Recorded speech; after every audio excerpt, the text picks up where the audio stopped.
What we want to look at today, and in this whole Tech Hour session that we are hosting over the course of these 4 weeks, it all comes back to a simple idea, and that is transformative education. Now, calling it a simple idea, I suppose, is not really accurate because it is a very complex topic that we are trying to deal with. And that is, in a way, how do we start moving from a situation where we are mostly applying e-teaching to a situation where e-learning takes place. So how do we move our system from e-teaching into e-learning? Now, I'm not going to go into too much of a theoretical discussion in terms of that, what we mean by the two, but in the simplest sense, when we want to try and establish the difference between e-teaching and e-learning, you have to ask yourself the question of the tools that I'm using, the technology that I'm incorporating, have I been using them to really change the way that I teach? Does it change the whole pedagogical approach that I have in my classroom? Or am I actually just presenting my lesson in a slightly fancier way? I've got the ability to show videos now. I've got the ability to use PowerPoints. But these are all essentially substitutes for the way that we have been doing it in the past. So we really want to try and see how we can move the system from just simply substituting what we're doing to moving towards a really transformed approach. And something that I think is always important to just take note of when we get to this point is we're not trying to say that e-teaching is not a good thing. E-teaching is the building blocks of getting to this transformation that we're trying to get to. So if you've been doing that in your classroom, that's wonderful and it's great. And I think a lot of teachers have developed incredibly over the past few months and the past year and a half. But we really want to ask ourselves, how do we take the next step? And not just in terms of the way that we present. But part of this, I want to show you a slightly different way of presenting, applying some of the tools that we have. I hope some of you attended our session that we had last week on different ways of presenting interesting presentation tools. So I'm going to be applying some of those in this session. If you're interested in some of these tools, you're welcome to go see the recording that we made last week. So the Bitmoji Classroom is actually an interesting concept because the Bitmoji part of it is actually quite a small part of it. So let's just have a look at what a Bitmoji Classroom would actually look like. Right, so this is just an example of a Bitmoji Classroom. So now we need to ask ourselves the question, what's the point of this? What do I actually use this for? And how does this impact and change the way that I can teach my classroom? Now, unfortunately, the really effective use of this does require a decent amount of technology and access to technology, but the elements and the building blocks of it don't require that much technology to use it effectively.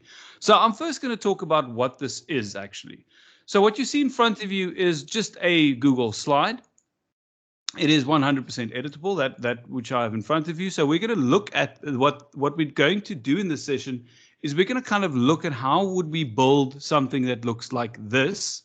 How do we use Google Slides and the other tools that we might have at our disposal to actually build something like this. But before we get to how we build it, let's ask ourselves why we actually want to build it. What makes this quite a nice tool? Now, the whole idea of this is that the more that we move towards a digital space, and I've seen this happen all too often, where the access to the things that we want to show becomes problematic. We find that we can't easily just get to things, specifically an internet-based thing. So the Bitmoji concept is very much reliant on internet access, although you can apply the same thing in an offline capacity. It's just a little bit more tricky. So what I've done here is there's a bunch of icons on the screen.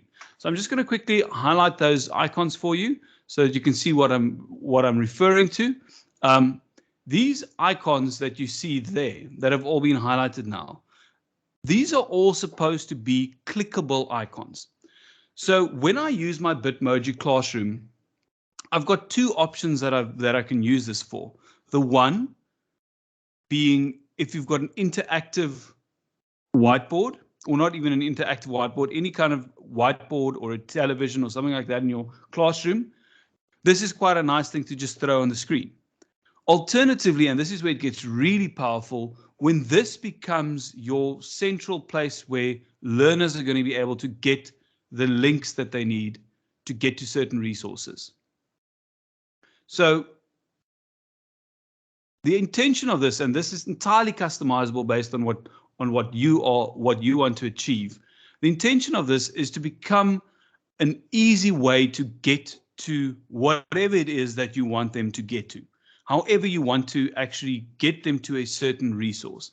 Now we're going to look at a couple of practical elements and why we advocate the use of something like this in a minute, but that's ultimately what we're looking at. Now, the interesting part of it, when we look at the Bitmoji itself, there's a Bitmoji of my character standing over there. The Bitmoji itself doesn't necessarily actually do anything to this whole presentation.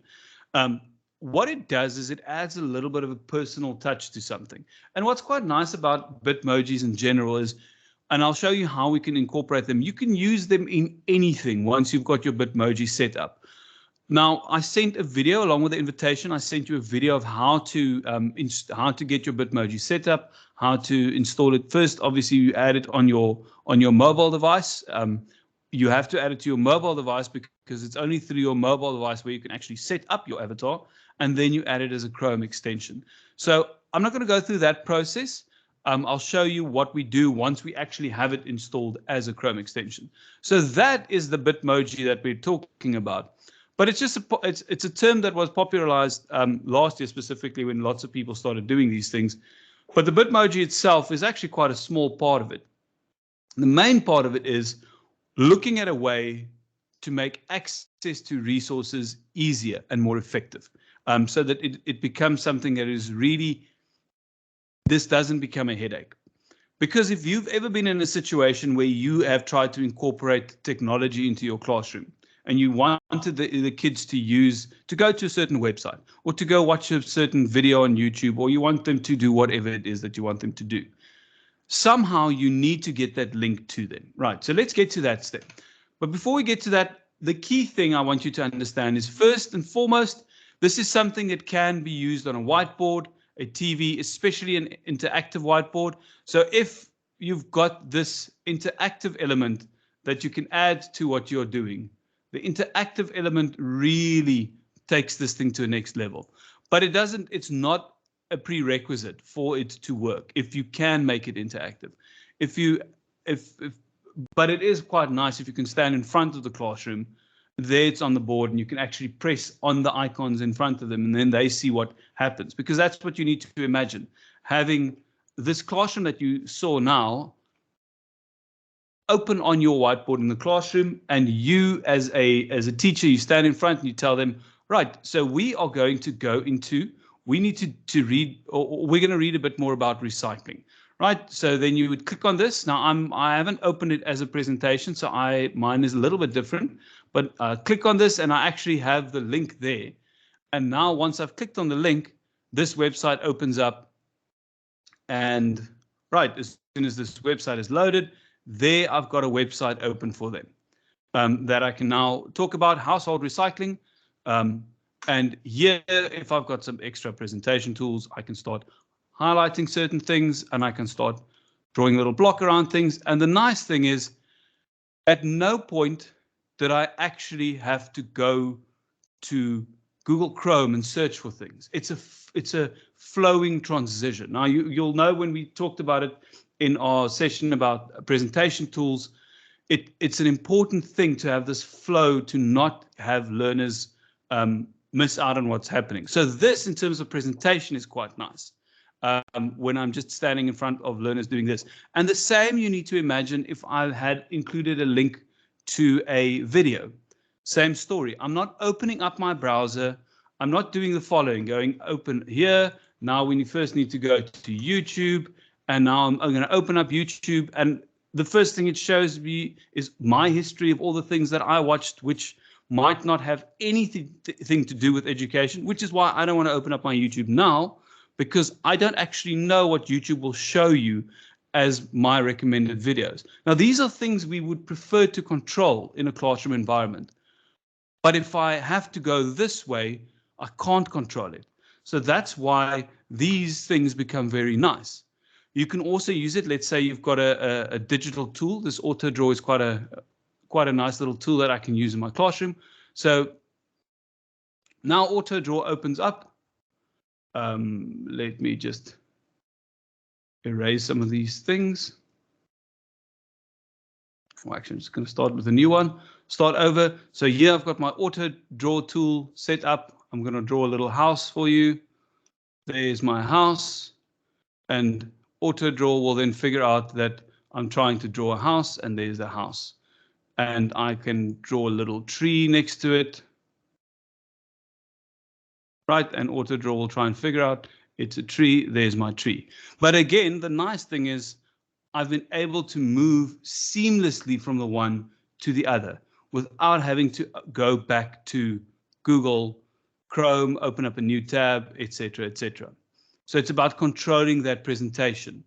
But at the same time, if you think about it, while it's great for a teacher to have this in front of the learners, it's equally great for your learners as a landing page for the learners specifically, right? So our learners can also use this as a reference. So in other words, we often talk about something that we like to talk about a lot is our concept of one here quickly.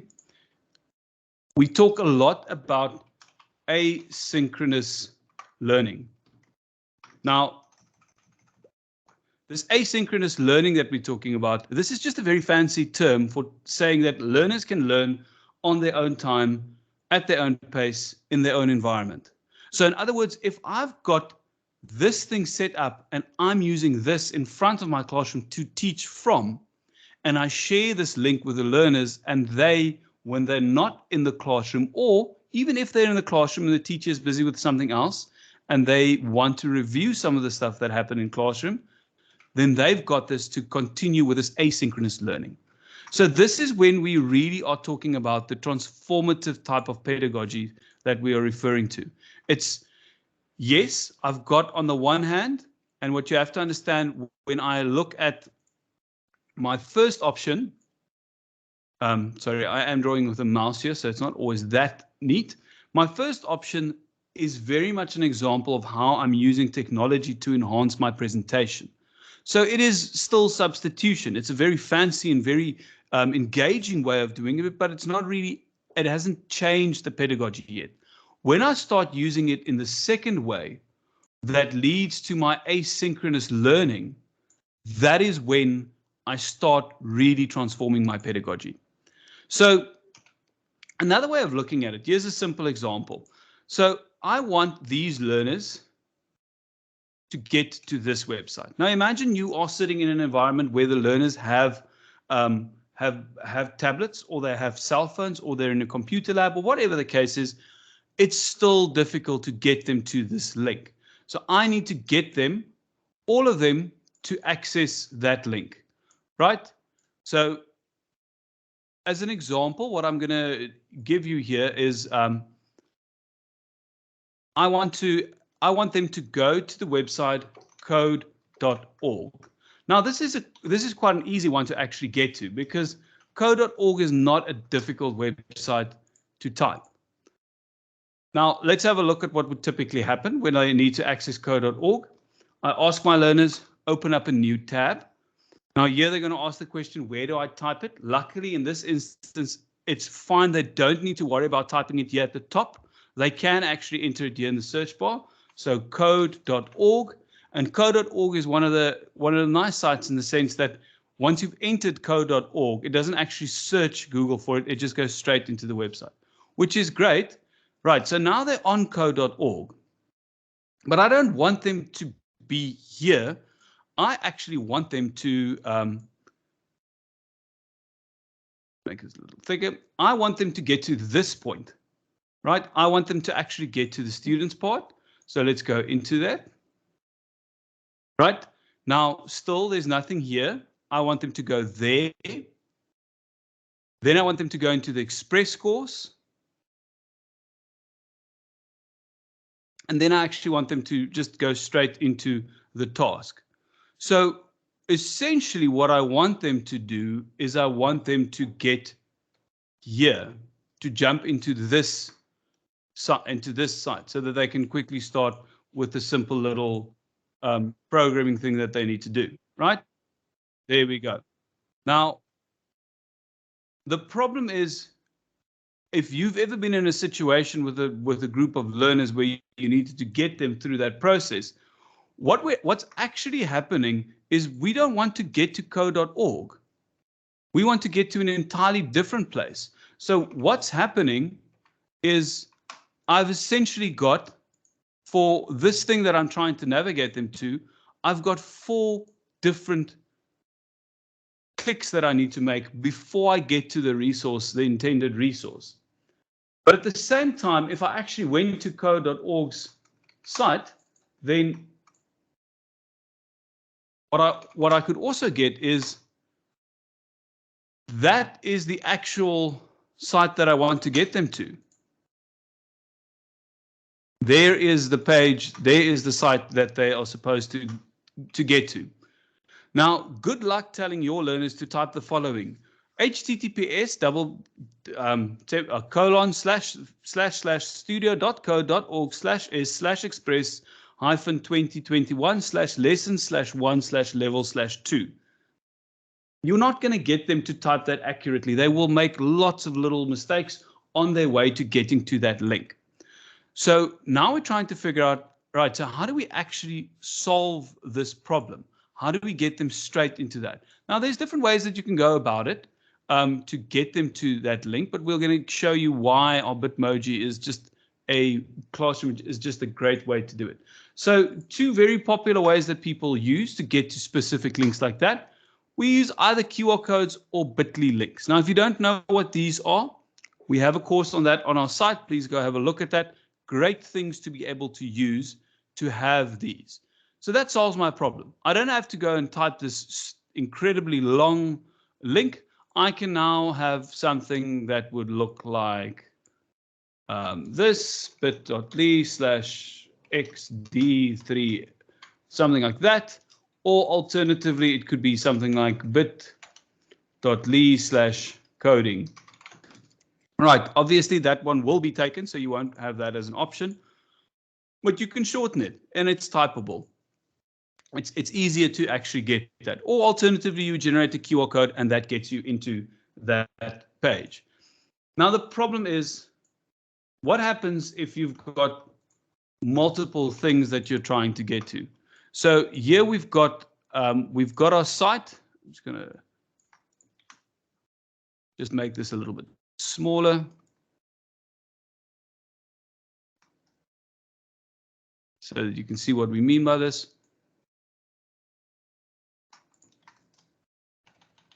Right, so there I've got my site, I've got my bit.ly and my QR code set up. It's going to take me there. That means they can all access this. So in other words, these kids are all going to this bit.ly, and the bit.ly takes them straight into that. Now the problem happens, the next step is going to be the issue, because once you start integrating technology more and more into your classroom, you're going to find that I've got a whole bunch of things that I want to get to. So I want to take them to a Google form that I want them to complete. I want them to go watch a YouTube video. I've got a little quizzes exercise that I want them to complete. Maybe you are in a position where you need to have a virtual meeting. You're working in groups and you're doing that digitally to split them up, whatever the case might be. Or this can link to something entirely different. Now, the issue is, what we run into now is we have to make new bit.lys and QR codes for every single resource, which is essentially, I think anyone that has noticed the things that are being sent out, we're sending out the same things. We're sending out new Bitleys on a very regular basis. If you've looked at the way that information is coming across, new Bitleys, new information all the time, and everything goes and links to a new thing. So if I were I'm just going to take the QR codes away for a second. Let's just take these Bitleys away. I'm just going to delete that. Now, the problem is we are kind of back to square one, really. We can take these links and make them shorter because, I mean, everyone has seen a Google Forms link is very long. A YouTube link is something they're not going to be able to type in. But still, this poor kid will have to go to that Bitly and then go to that Bitly and then that Bitly and then that Bitly. And this one, same story. So you end up with, just between these few links, so many options of things going wrong in order for them to get there. Now, that is essentially what happens when we are trying to structure this thing a little bit more effectively. We're probably still going to end up using a Bitly. Because the Bitly is still a useful thing.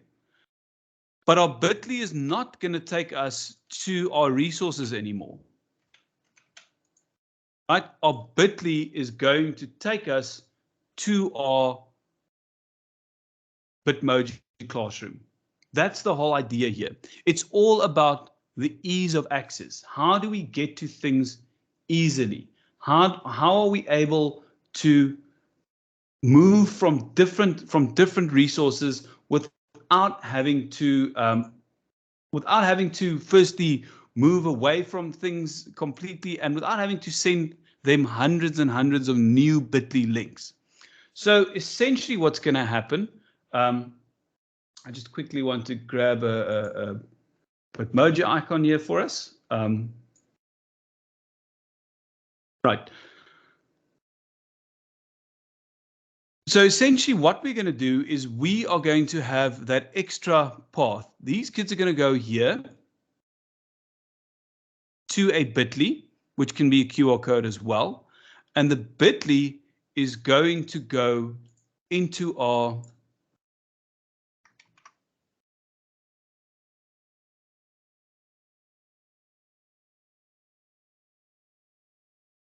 right. The Bitly will go into the Bitmoji Classroom. Bitmoji Classroom. So we'll have our Bitmoji Classroom over here. Let's just make it a green one and we'll change our font to white so that it's more in line with the Bitmoji. And from there, they will get here, and that is going to take them over here, and it'll take them there. It'll take them over here, and it'll take them over here.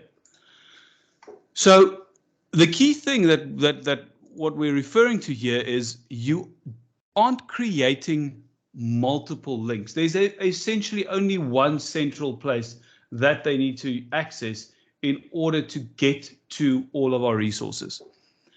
And this makes things a lot easier because what you can then do, if you've got a setup that works like this, there are two very important things that can happen. The first thing that can happen is you can actually go and bookmark one link. So if you're working in a Google Chrome, if this is happening on a computer, if the learner is fortunate enough to have access to a computer at home, then they can go and bookmark and save one link. And without ever having to go and read up on where else we can get it, they just are able to get everything there, which is a great way of saving it. If you are working on a mobile device, a tablet or a cell phone, even if it's a parent's cell phone or whatever the case might be, they can just add as a shortcut.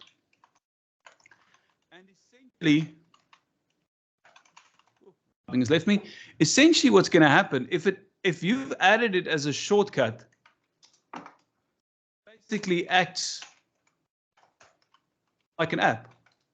You literally add it as a shortcut on a mobile device, and there you go. If they click on it, it opens up the little screen that they can have a look at where are the different resources, and they just click on the resource, and then it updates immediately. So it's important to understand how and why and the sense of why we want to build something like this. The last thing I do want to point out before we actually look at the practical side of let's build one and show you how we can build one, there's an important way that I think a lot of things are happening in terms of the communication to get these links out, and the issue is, let me just quickly grab it here.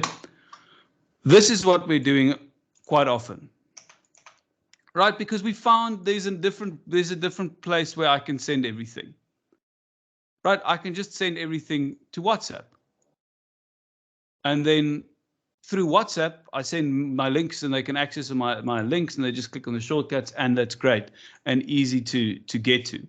And yes, it is an easy alternative. It is an easy kind of stopgap. But there's a couple of issues when we are talking, when we look at WhatsApp as this platform. The first thing is you have to be mindful. If you're going to tell a lot of learners, open up your phone, open up WhatsApp to get to the resource, what happens is they are now on WhatsApp, which is literally designed for them to communicate with each other and not necessarily designed for you to share, to get them onto a learning activity. The problem is a lot of our learners are still conditioned that WhatsApp, or conditioned that a cell phone in general, is not a device that can be used for learning. So if you're giving them the option to use it for the intention that they are familiar with, they are very likely to use it for that. But that is something that can be overcome with time. Learners can get used to this and they can get familiar with the setup, and then they can get more responsible. The other thing that becomes a problem is backtracking and accessing things moving forward, because what I'm going to show you as well, what's part of this and what we can do, and if you remember what we started with the whole Bitmoji Classroom, is we had a look at this over here, term 1, week 1. It's not difficult that while you are building this thing, you build the archive at the same time, so that a learner can have this one link where where they can access the current week's things. So they will have term 1, week 3, and then they'll have, the next time they click on it, it automatically updates to week 4, etc., etc. But you can keep a record of everything, and it becomes very easy for the learner to backdate and get to that. Now, there are other things that people use. Something like a Google Classroom can also organize your content for you in an effective way. This is just something that is a little bit more engaging and learner friendly, especially for your younger learners. To navigate something like this is really a little bit more visually stimulating, and especially if you're going to throw it on a whiteboard, the kids love this. It really can grab their attention. Right. So enough about that. Let's get into the process of actually building one of these. So in order to do that, I'm just going to quickly reload my sheet because I want to have all my editing tools up and running and available for me now. Right, so let's start with a blank slide. Now, the first step in this whole process is we need a background for our classroom. Without a background for the classroom, we're really kind of stuck with this whole process. Now, there's a lot of different ways to get these backgrounds, various ways that you can find them. But what I found, probably the best place to go looking for these backgrounds is on Pinterest. But what I tend to do is I just look for a Bitmoji Classroom background, and you'll find something. Now, you can either go and grab it straight off of Google Images. This is obviously something that you can do. If you go to Images, let's just zoom in a little bit for you, and there's a bunch of different ones that you like. You find one that you like. Let's say this one is quite nice. There's a chair there, or you want a more minimalist one. You want to build your one from scratch, then it is entirely up to you. The key thing is just make sure that you get one that doesn't actually already have a Bitmoji on it, because removing something that's already there is quite tricky. So let's take this one. This one seems nice and open and it's not busy at all. I'm going to use this example. So once it's over there, the easiest way to get it as a background is by actually going and right-clicking, either saving the image to your computer so that you can upload it, or what also works quite easily is if you use the copy image address, right? So let's say copy image address. I'm just going to copy that. I'm going to go back to my Bitmoji. Now I want to apply this as a background and not as an image that I insert, because if I add it as an image, it's always going to be something that gets selected and gets in the way, etc. So all that you do is you just right click somewhere here, change background, and we go to choose image. And we'll take by URL, and there I can paste the link, right? So I'll just go there and I'll paste it, and it will give me my background. And there I've got my classroom background. So I can start from this point, okay? Now, the fun part, and as I said, it's a bit of an ironic thing that they call it a Bitmoji Classroom, because I'm sure you've picked up there's not a lot of Bitmoji going on, in all honesty. But now the nice part is we get to add our Bitmoji to this to add a little bit of a personal touch to it. So if you've already installed your Bitmoji extension, all extensions will be available here at the top, right? So next to your profile picture, all of those things, there's a little puzzle piece. If you click on the puzzle piece, and yes, I have a lot of extensions here. We do plan on having a session, a workshop at some point about different extensions and which ones we like to use. But all that you need to find is you need to get to your Bitmoji one. Hopefully you've already got it installed and you're logged in and you've got your avatar set up. And here we go. Here are all the different Bitmojis that you can use. Now, at the end of the day, there's a whole bunch of different ones that you can use. But a nifty trick that I came across, most of them have text and all sorts of things there. So if you want to, you can go and use one of those. It's also what I think is also quite nice is swapping out these Bitmojis from time to time when you set up a new classroom. But here, what works is looking for the if you're going to look for pose, it finds Bitmojis without any text. So now you can have different ones. So let's use this one. We're going to have a bit of an interesting class this time around. I'm coming in with a flying kick. There I am. Now a nifty little trick, because I actually don't want to place my Bitmoji over the bookcase, because I actually might want to use some of those books. I'm going to move my Bitmoji over here, but the problem is now it looks like I'm flying out of the classroom. So if you've never used slides before, we're not going to go into all the functions here, but this one is quite an easy one. If you just right click on the image and you go to rotate, it gives you the option to flip your image. So if we're going to say flip vertically, not vertically, sorry. If we're going to say rotate, flip horizontally, then it looks like I'm flying in from the other side. So there we go. There I've got my Bitmoji set up. Now, if you want to add a little bit of text, so he's going to be saying something for this session, then if you go to insert and you use shape, you'll see there's an option here for call outs. And there I've got my different little call out bubbles that I can add. So let's just add this oval call out. I'm going to add it over here. And I'll just add, and I'll say yeehaw. Right? So, and then you can just use a font that is a little more appropriate to a cartoon. Let's use something like that. And I'll just make it a bit bigger. Right. Yes, all the recording will be sent to everyone at the end of the session. So there I've got my Bitmoji flying in, I've got yeehaw, but at this point in time, there's nothing there yet. Now, from this point, it's easy to add images by going the same route that I found the background. I can go here and I can find different images and I can add them. But at the end of the day, something that really can be quite jarring when you add it to a Bitmoji is when you've got images that have all sorts of watermarks on them that have to be licensed, etc., etc.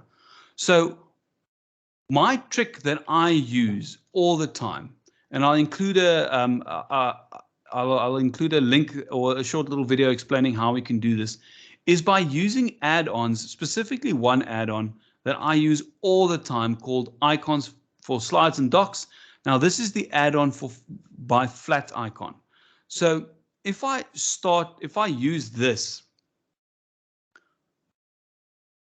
what it actually does is it opens up this little side panel here where I can find various icons. Now you'll see here with the latest inserted icons, these are things that I was using in my presentation just now, right? So yeah, I can go and I can find a brush, but let's look for something interesting. I'm going to look for, I don't know what we'll find if we look for history. Right, so here I've got history now. We want to go and read some ancient texts or something. Now, keep in mind, if you can see that little star under there, that's an indication that these are paid for icons. So not everything on here is free to use, but everything else that you see that doesn't have a little star is in fact free to use. So there's a ton of things on here that you can use. So let's take this scroll, for example. I'll click on the scroll and I'll say insert. Right, and now it'll create this little icon for me. So there I've got my icon ready to go. And in the same way, you can go and you can add all your different icons from wherever you want to use them. So I'm going to go and I'm just going to insert a whole bunch of icons quickly. There are all my different icons. Now, what also works well is to spend a little bit of time placing them on spots that it looks intentional and that it's not just lying around. What I've also seen lots of people do, just to make it a little bit more interesting, add some rotation to the things. Again, what's nice is if it feels like it blends into the whole scene, into everything that you have added. Right, so there's that little thing. So it's not essential for you to do that, and you can play around with the size of these things, make it bigger, make it smaller, however you want.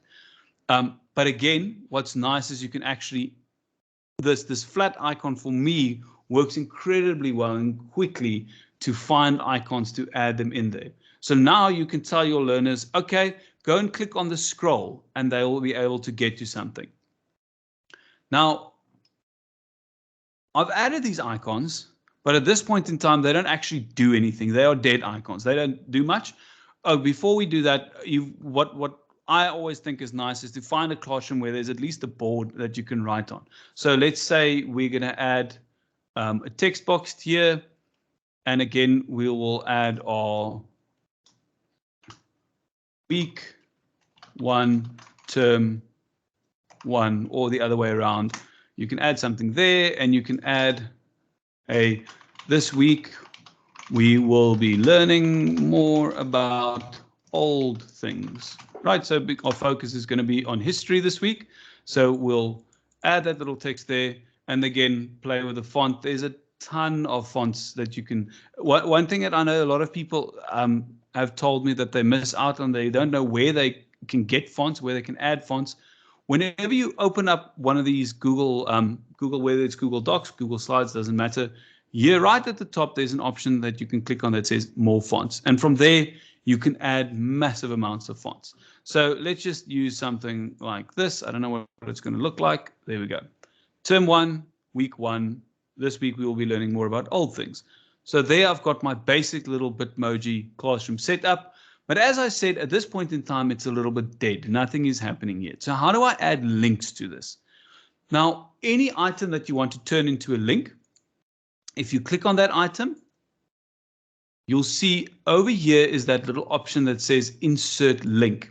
If you right click on your images specifically, and that's, I know, something that sometimes confuses people, it doesn't show you the add link, which is a little bit frustrating. I would have loved them to have that option here, but if you right click on it, it's not going to say add link. So if you click on something, I think if you go to insert, it also allows you to add a link, right? So select your item, and then you're going to insert a link. We'll turn it into a link. So this one, we are just going to, well, let's rather leave that one for now. I'm going to turn this one by going insert link, and let's just look for old stuff. Now, what I want to show you, what's quite cool about the fact that you're using Google here is it will go and do a quick little Google search for you to see if it finds any links to these things. So let's say we're going to look for ancient Rome. There it runs a quick search and it actually finds a Wikipedia link, and it finds this link.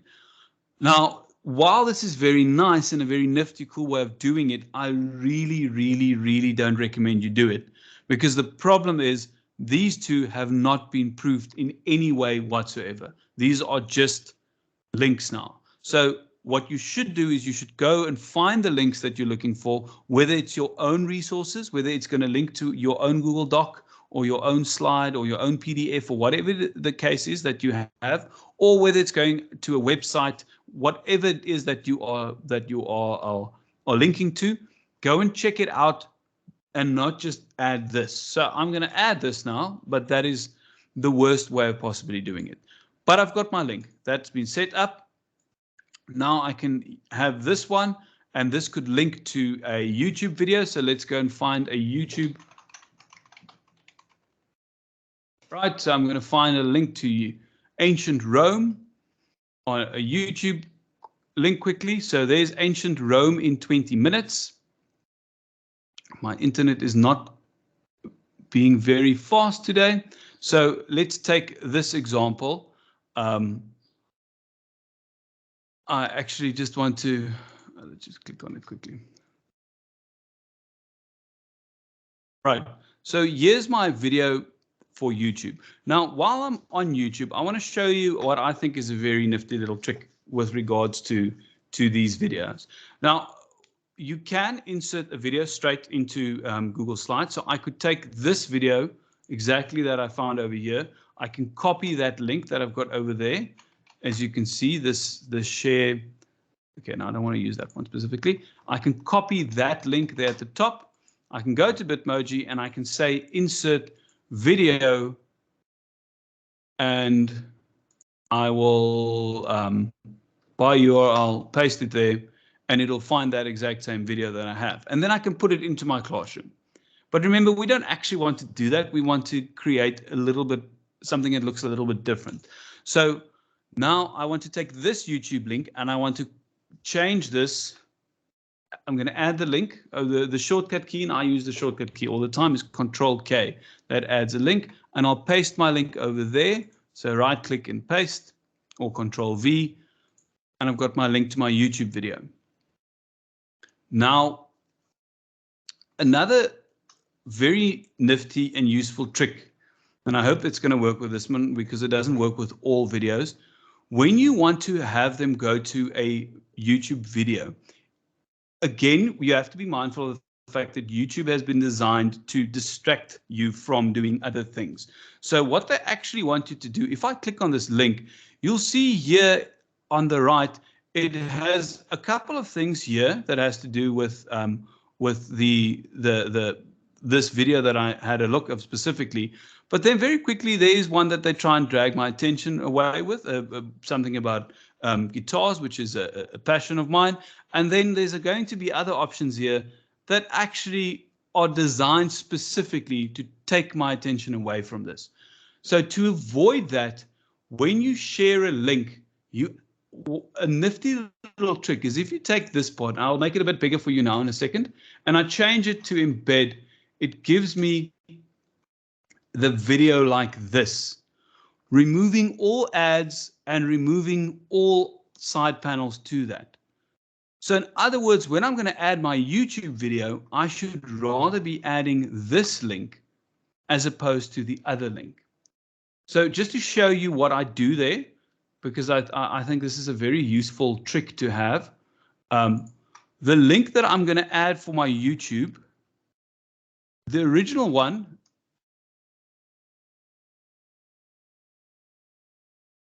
okay, so this is the original link. Let's make it nice and big. See what I'm doing. This is our original link. Now, what you can do that part that I've highlighted now in bold. So in other words, the watch V equals. If I take that and I replace it with a word embed and add a slash, that changes the link that I had from going here to this versus going to this. Again, we control the flow of what's happening in my classroom. So I think it's a very useful trick to know and understand how to do that. So let's use this link instead. We're going to copy that, take this away, and we'll change this link with the embed link. Right. So now I've got my two links. They're active. Both of them are active. I've got my Bitmoji is there. He's welcoming you. I've got some text. I've got all of these things set up.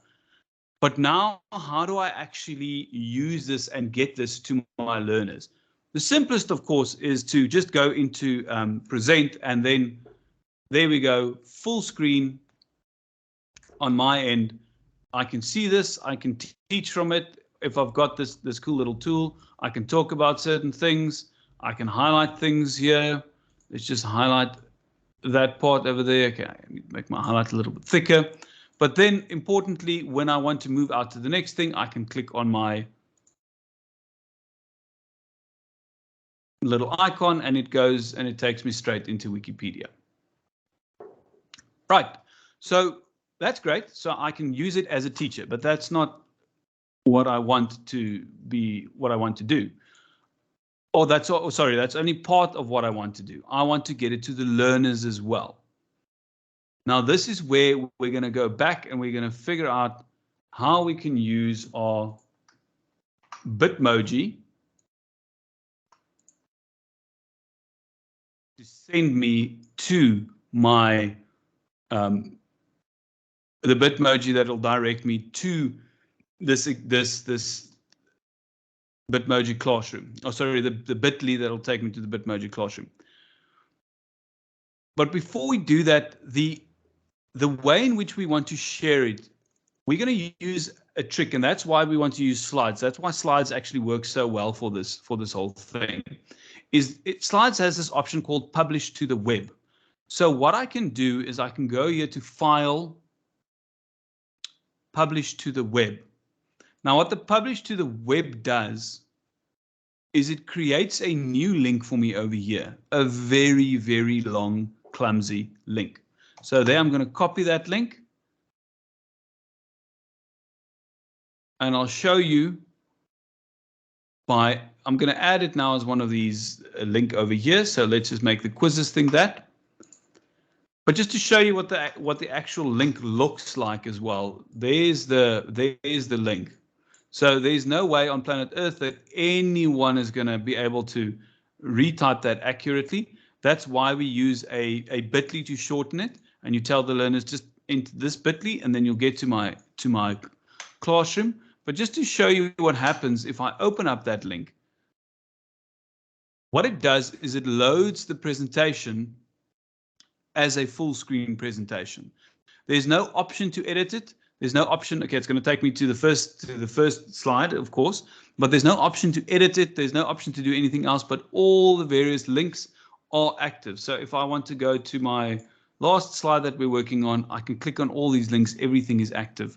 So this is specifically great when you're sharing it with your learners. Now, remember, we're all about trying to make it efficient in the sense of that we're not moving to different links the whole time. We want to create a single Bitly that'll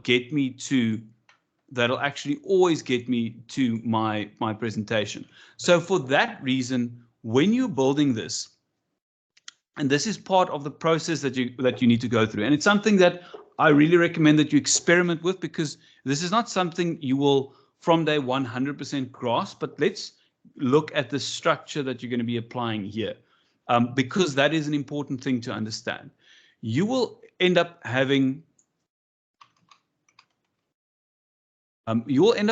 two separate slides. So actually, I wanted to have a little. Google slide. I hope there's a Google slide icon here. Close enough. Right.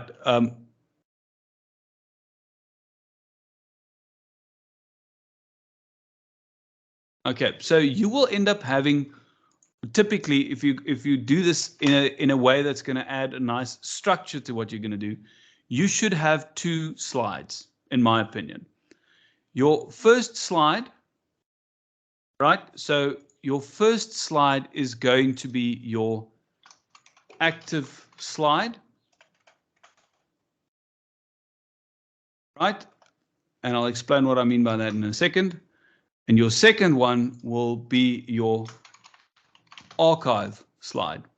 Now, your active slide will have only the one slide, right? So in other words, that is the one that they will be going to.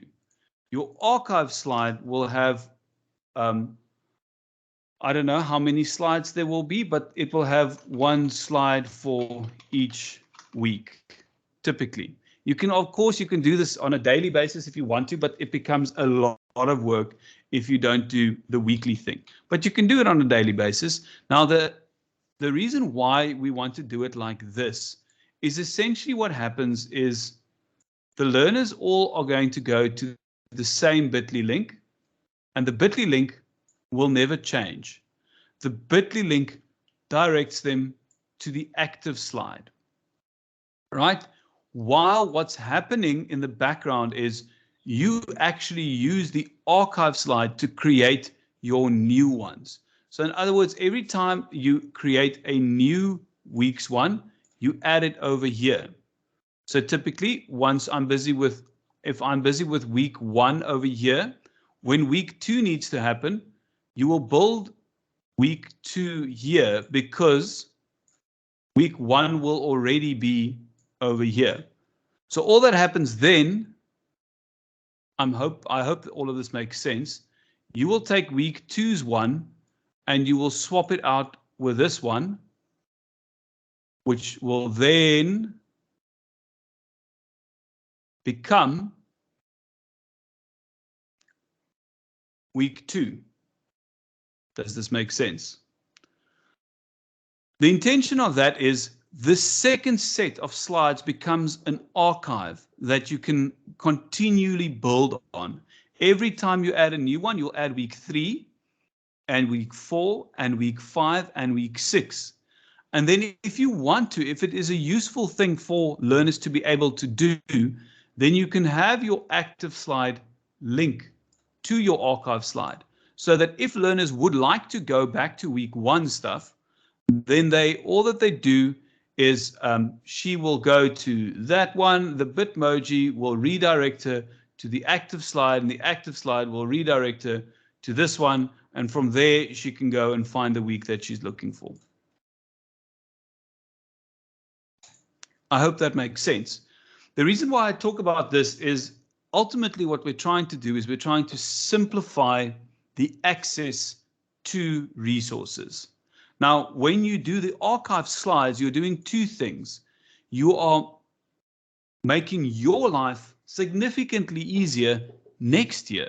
Because if you've spent the time building your Bitmoji classrooms and adding all your links to these different scenes that you're creating, what actually happens is when you need to recall what's happening next year, you just open up this and you just tweak and you add new things, and you've still got the links to the resources that you found last year. And that is where integrating technology into our teaching becomes incredibly powerful and a massive time saver. When you're doing it the first time round and you need to find the resources, it takes time. When you need to build the resources, it takes even more time. But if you've spent that time intelligently, then slowly but surely it starts taking less time. The more resources you have at your disposal, the more we have these things. Ultimately, if you've got a couple of people working on this, there's no reason why you can't have multiple classrooms doing this. So this could be classroom 1, and that did not work. Right, so this can be classroom 1, this could be classroom 2, this could be classroom 3. And then you've got 3 classrooms that are all running through the same resources. And it can go even bigger than that, of course. It's all about trying to find ways to simplify the access to resources. Because if we simplify the access for our learners, it becomes more exciting for the teachers to, in fact, integrate the resources. The last thing I want to say regarding these archive slides that is really good if you do give them access to it. Again, it does that thing that we spoke about in the beginning, and it allows for the asynchronous, but it also allows for something even more powerful than asynchronous, and that is autonomous, where our learners can start learning independently. When they have access to the resources, they have the ability to go back to things that we did and go have a look have a look at these things again over and over at their own leisure when they have time to do it, whether it's in a computer lab, whether it's at home, whether it's with friends. Regardless, it empowers our learners to use these things on their own.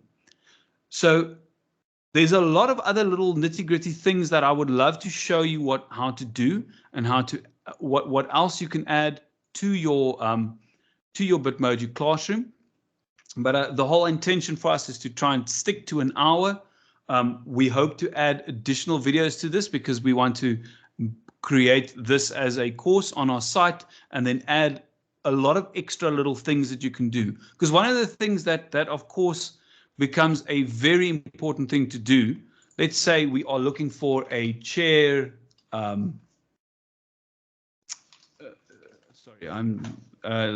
chair clip art as an example. So I would like to add a chair so that I can sit on something in my Bitmoji Classroom.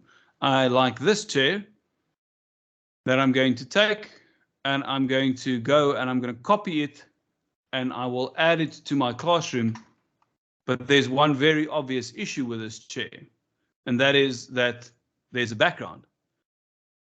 Now, what I'm going to show you in the last minutes, just before we're going to finish, a very nifty, very easy trick actually. There's a website called remove.bg. That's the website's name. You type remove.bg. And it opens up this little site. And over here, what I can do is if I've got this link, I'm going to say copy image address. I'm going to go here and I'm literally just going to paste the image address. And it'll find the image. It'll remove the background for me. I can download the background. I can download the image now. And here we go. Back in slides. I'm going to insert it by dragging it over there. And suddenly I've got a chair with no background. And I'm going to kick over this chair. I'll send myself to bring to front. So there we go. I've kicked over the chair because in this classroom, we don't sit, we stand and we learn. So thank you very much. That was just a cool little trick that I wanted to show you in the end. But the key thing, just to wrap it up, our Bitmoji classrooms are essentially incredibly powerful to use on a whiteboard. If we are able to use them on our whiteboard and our TV, or the interactive whiteboard, of course, and then secondly, as a landing page for our learners, because that is ultimately, if we want to look at transformative pedagogy, moving a lot of the learning into the hands of the learners so that the teachers become more facilitators than active teachers. Right. Thank you very much, everyone. I hope this has been a fruitful session. I hope, more importantly than anything else, that I've got you thinking a little bit and imagining what you could do differently. You don't have to do all of this in one go, but try and start incorporating some of these ideas, some of this thinking into how we are moving our education forward.